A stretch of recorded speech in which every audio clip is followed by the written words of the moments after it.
સુરતના લિંબાયત પોલીસે છેતરપિંડી કરતી ગેંગને ઝડપી પાડી હતી. લિંબાયતના અનડિટેક્ટ 2 ગુનામાં સંડોવાયેલા રીઢા આરોપીને પકડી પાડ્યા છે. સુરત શહેરના લિંબાયતમાં મફતમાં અનાજ આપવાનું કહી 2 વૃદ્ધા પાસેથી દાગીના પડાવી લેવાયા છે. પોલીસે ગણતરીની જ કલાકોમાં મુદ્દામાલ સાથે 4 ઠગોને પકડી પાડ્યા છે. લિંબાયતમાં રહેતા વિધવા સિંધુબેન ગૌરી મમતા ટોકીસ પાસે કરિયાણું લેવા પહોંચી હતી. મહિલાને ત્યારે 4 શખ્સો મળી આવ્યા હતા. આગળ ગરીબોને મફત અનાજ અપાવવામાં આવતું હોવાનું જણાવી શખ્સોએ વૃદ્ધાને તોડે આગળ લઈ ગયા હતા અને ભીડમાં કોઈ મંગળસૂત્ર કાઢી લેશે તેમ કહી 30,000ના દાગીના અને 4,000ની રોકડ સાથેનું પર્સ લઈ રફુચક્કર થઈ ગયા હતા. પોલીસે ગણતરીની જ કલાકોમાં અર્જુન બાવરી અને ભગવાન બાવરી અને મનોશંકરરાય બાવરી તેમજ ભીમા શાંતિલાલ બાવરીને મુદ્દામાલ સાથે ઝડપી પાડ્યા હતા. જેકે સિંહ ગુજરાતી સાથે સુનિલ ગંજાવાલા, સુરત.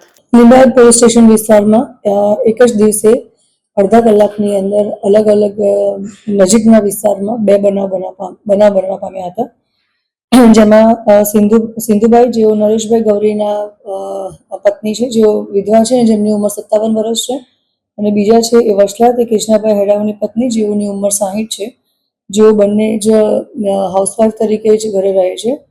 પર્વતનગર પાટિયા લિંબાયત પર્વતગામ લિંબાયતની જે વિસ્તાર છે ત્યાંથી જ અડધા કલાકના અંતરે આ બંને લેડીઝ ઊભા હતા અને સૌથી પહેલાં જે સિંધુભાઈ નરેશભાઈ ગૌરે છે એમને જે આરોપીઓ છે 4 જણ, જેમના ક્રમશઃ નામ છે ભીમાભાઈ શાંતિલાલ રાઠોડ, અર્જુન ઉર્ફે અજય શાંતિલાલ રાઠોડ બાવરી, ભગવાન ઉર્ફે પ્રકાશ ઉર્ફે પક્યો શ્રવણજીભાઈ ડાભી બાવરી, મનોજ શંકરરાય બાવરી, જેઓ તમામ કૃષ્ણનગર કુબેરનગરના અમદાવાદના રહેવાસી છે.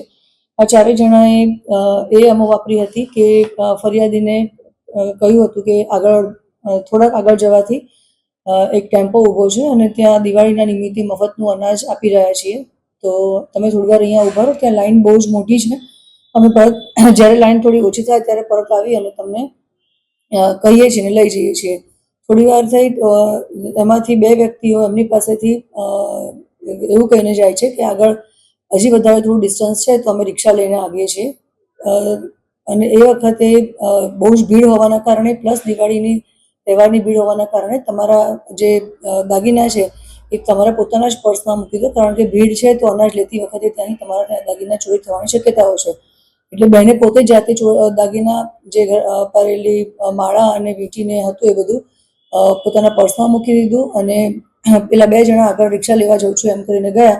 થોડી વાર થઈને ન આવતા જે બીજા 2 ઈસમો જે છે, આ બંને આરોપી છે કે જેઓ બેન પાસે ઊભા હતા, એમણે કીધું કે તમારું પર્સ મને આપી દો, આગળ બહુ ભીડ છે, પરંતુ હું જે રિક્ષા લેવા માટે ગયા છે બંને ભાઈઓ એ જે આવ્યા નથી તો અમે રિક્ષા લઈને આવ્યા. એ સમયે સમય સૂચકતા વાપરી અને જે આ જ પ્રકારની એમો જે વસલાબેન સાથે પણ એ લોકોએ અડધો કલાક પહેલાં જ વાપરી હતી, એમાં સિદ્ધુભાઈ અને વસલાબેન એ બંને પાસેથી આ જ એમોથી પર્સ લઈ આગળ દિવાળી નિમિત્તે મફત અનાજ વેચવામાં આવી રહ્યું છે એવું કહી અને એમનું પર્સ લઈ અને ત્યાંથી ભાગી છૂટ્યા હતા.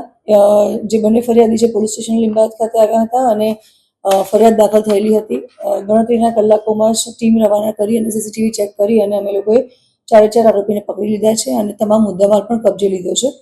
આ બાબતે એટલું જ કહેવાનું કે દિવાળીનો તહેવાર આવી રહ્યો છે, જ્યારે મફત અનાજ આપીએ છીએ તમારા દાગીના અમે ધોઈને સાફ કરી આપીશું, એકના ડબલ માટે આવશે, અથવા તો જે વેપારીઓ છે કે જે અહીંયા બિઝનેસ કરે છે એમને પણ વધારે માલ સામાન લઈ અને તમને વધારે વેપાર દિવાળીમાં કરી આપીશું અમે, તમે અમને વધારે માલ આપો અને અજાણ્યા ઈસમો સાથે વધારે માલ આપીને પણ આ રીતે ધંધો ન કરવો અને આટલી તકેદારી રાખવી એ સુરત પોલીસ તરીકે અમે અત્યારે સૌને પહેલ કરીએ છીએ. ગણતરીના કલાકોમાં આરોપી પણ પકડાઈ ગયા છીએ, પકડી લીધેલા છે. તમામ મુદ્દામાલ બંને બહેનો પાસે ગળામાં પહેરવાની ચેઇન હતી, એકમાં 3 માળાની ચેઇન હતી અને એકમાં સિંગલ ચેઇન હતી અને એમણે વીંટી પહેરેલી તમામ મુદ્દામાલ અમે કબજે કર્યો છે.